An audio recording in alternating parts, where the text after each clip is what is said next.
तू सोना में गुप्ता कैलू बेवफाई आहे काहेला तू सोना में गुप्ता कैलू बेवफाई आहे 2000 के नोटिया पर तू गइल बाड़ू छाई आहे फेसबुक व्हाट्सएप पर तू गइल बाड़ू छाई आहे काहेला तू सोना में गुप्ता कैलू बेवफाई आहे काहेला तू सोना में गुप्ता कैलू बेवफाई आहे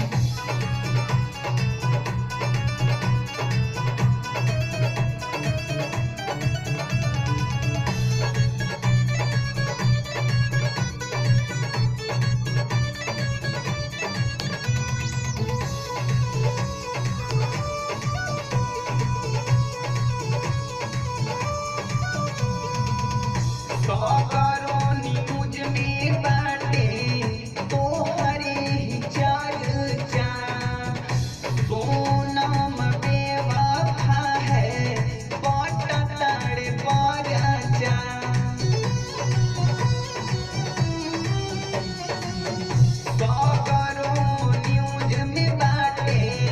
तोहरे ही चर्चा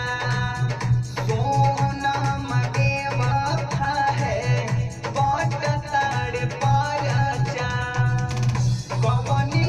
कसुरवा दिहलू आशिक के रुआई आहे कवनी कसुरवा दिहलू आशिक के रुआई आहे कहिला तू सोनम गुप्ता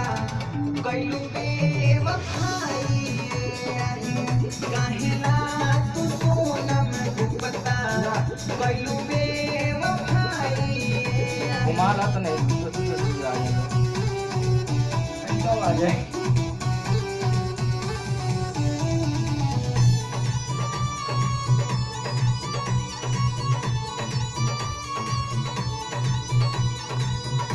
घुटे घुट के जियत बा आशिक तोहार हो ओकरा बाद तोहसे तना के करी प्यार हो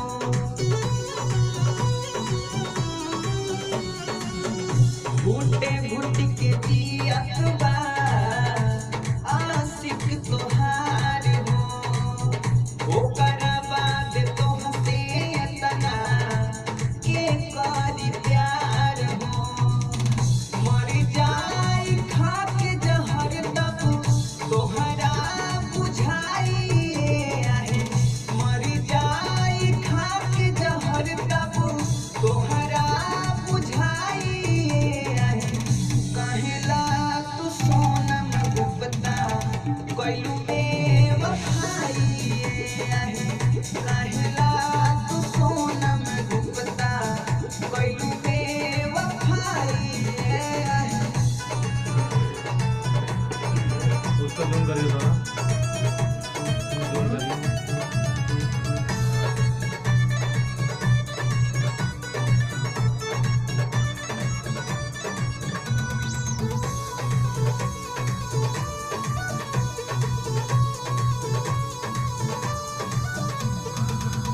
नाम लिखी अखिलेश नोटवा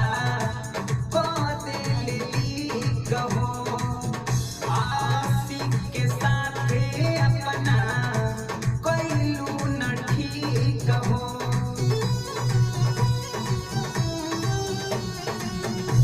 नाम लिखी अखिलेश नोटवा को दिल लिख हो आशिक के साथ अपना कैलू न ठीक हो दिन रात नमवा जापे काजू धीरज भाई आहे दिन रात नमवा जापे मुन्ना अनिल भाई आहे कहेला सोनम गुप्ता कैलू बेवफाई आहे कहेला तू सोनम गुप्ता कैलू